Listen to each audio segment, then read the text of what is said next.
Today we'll be talking about fishing creature baits. Part 2. We're going to go beyond the basics: when, why, where, and how. Let's go fishing.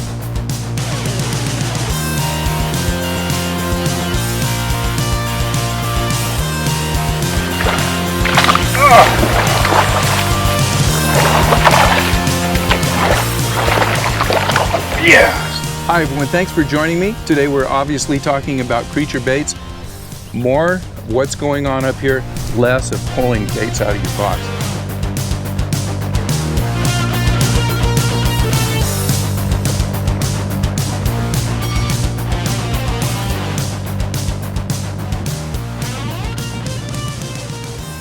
Today we'll be fishing a lot of areas, and every area that we fish is a different situation. Same as when you go out on a daily trip.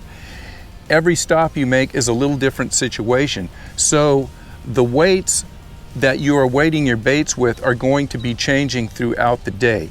I'm going to really be kind of focusing in on the amount of weight that we're using. I'm parked out on a flat right now. It's about 2 to 3 feet deep. There's a lot of subsurface vegetation, and there's a lot of slop. We can fish the same baits, but the difference between maybe fishing this bait with, I'll say, an 1/8 ounce weight, and the difference between fishing the same bait with a 1/2 ounce or 3/4 ounce weight is going to mean all the difference in the world. That lighter bait is going to fish through the vegetation cleanly. You're going to be more efficient. The bait's not going to get buried on the bottom. The fish are going to be able to find it. With that heavier weight, it's going to go directly down to the bottom. It's going to hang up on every piece of vegetation, and you guys have been there before. You're constantly, throughout the day, clearing snot off of your baits. If we were to be punching this area in front of me, that down tule, we definitely want that heavier bait on there, or excuse me, heavier weight than the 1/8 ounce, because we couldn't efficiently punch into heavy cover with the smaller weights. All have 3 rods with primarily the same baits, same setups, but all have 3 different weights. So the first thing we'll do is we'll probably go over how I would fish a flat. We'll go over some tule points, and then we'll go over some tule point islands, and then maybe some rock and trough and submerged vegetation type stuff. So let's get in and start fishing.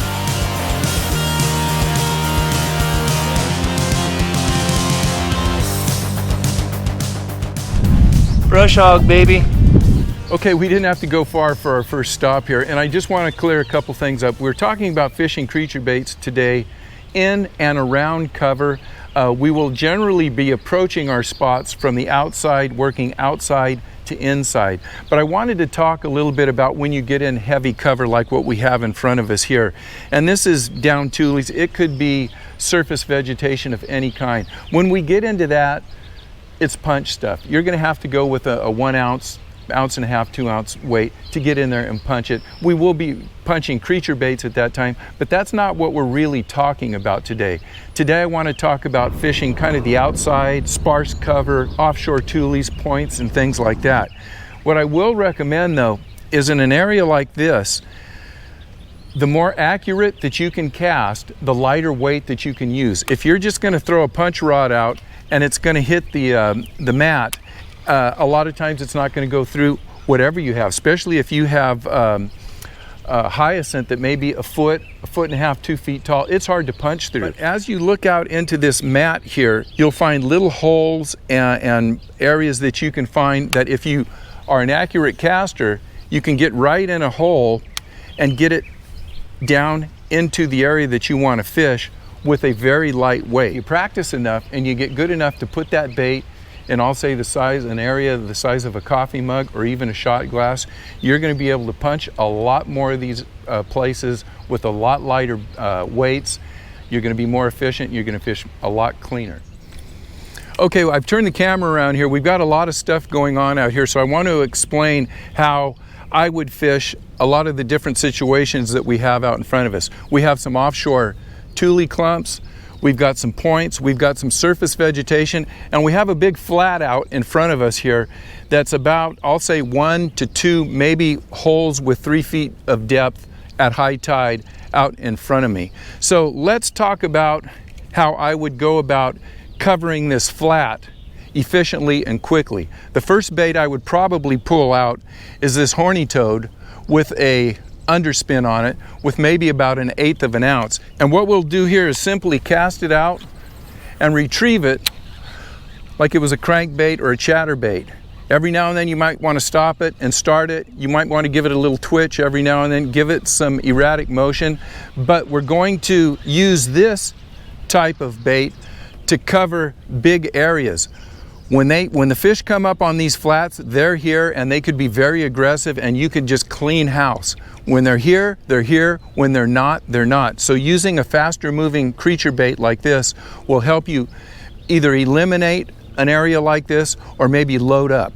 If I am on a point like we have right out here, I like to overcast and pull my bait into the point, and as soon as it gets around the point, I'll stop it and maybe give it a couple of pops or give it something erratic. So as soon as it's pulling into that point where I think is a magnet for the fish to hold, I'll do something different with the bait to try and get that fish to react.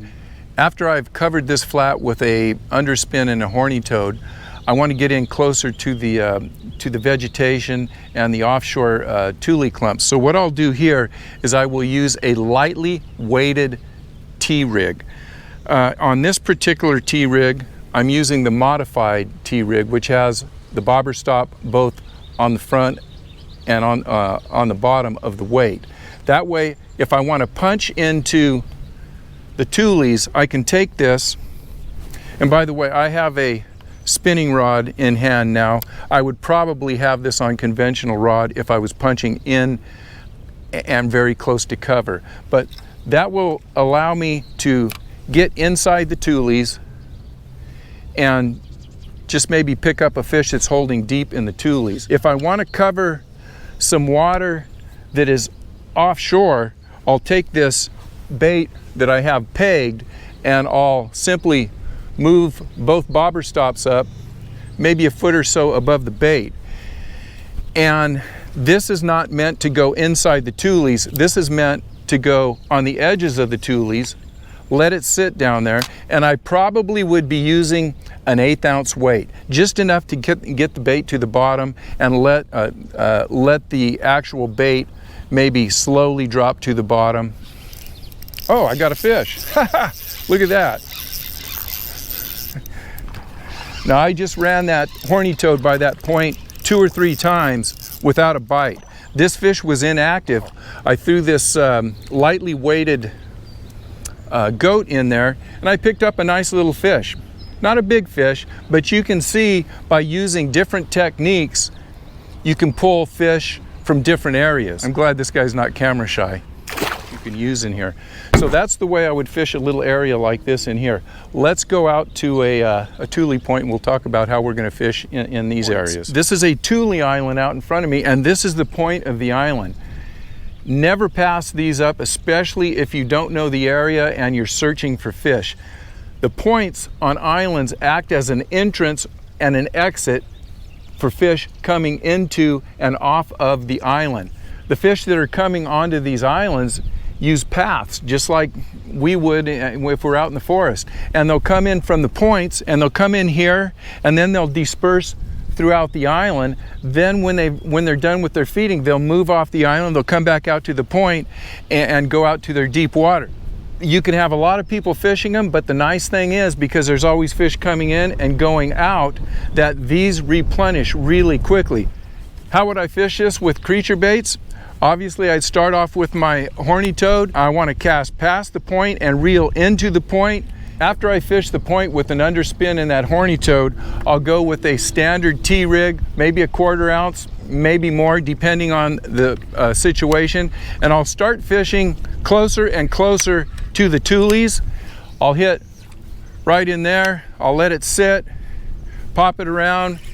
I'll go back and I'll go deeper into the tules, and I'll use the appropriate style or weight that I need to get as far into the tules as necessary.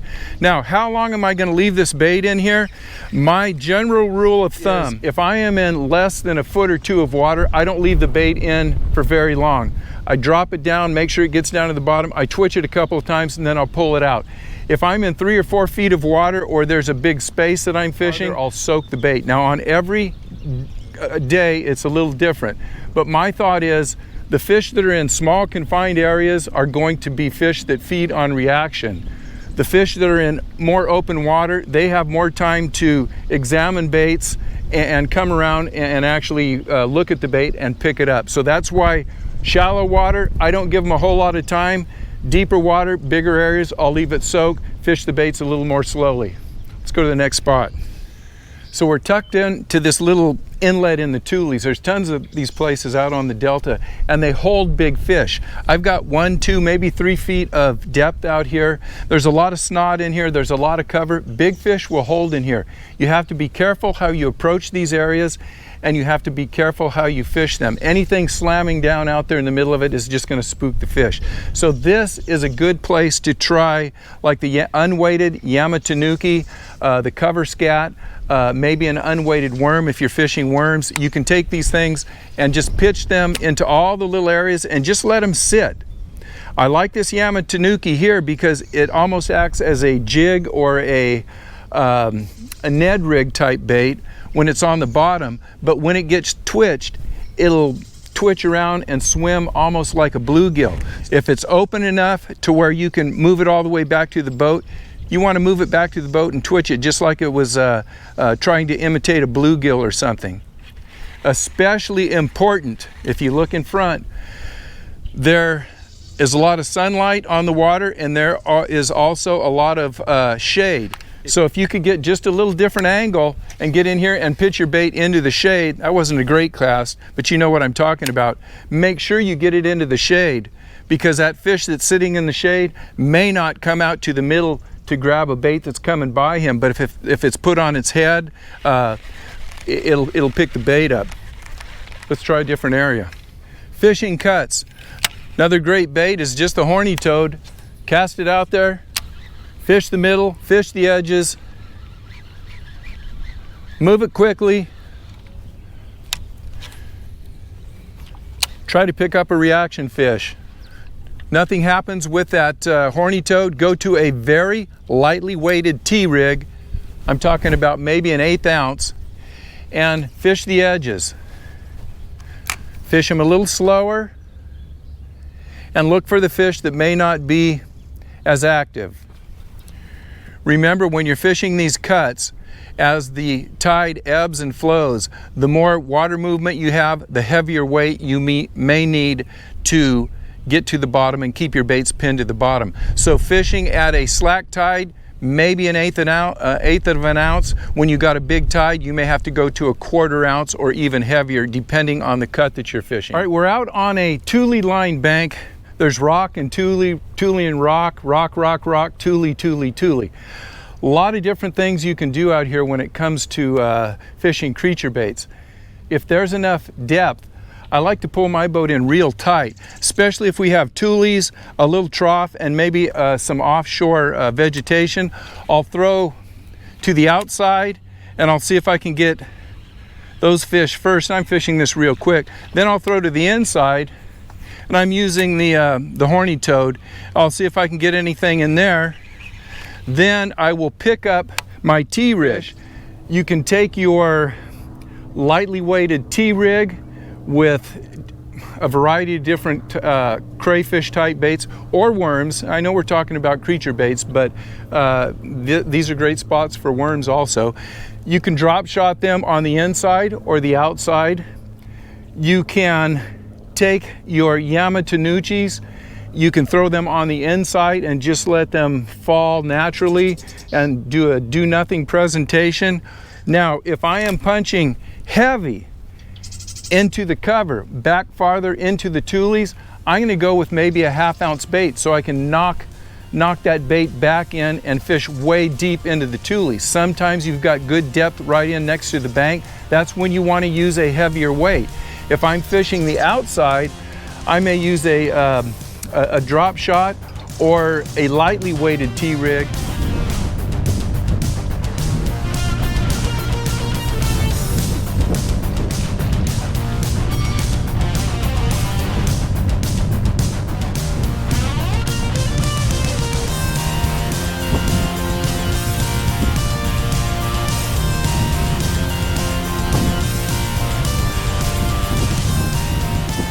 Hey guys, thanks for sticking with me on this video. I know there's a lot of information. I just want to say a couple things in closing here.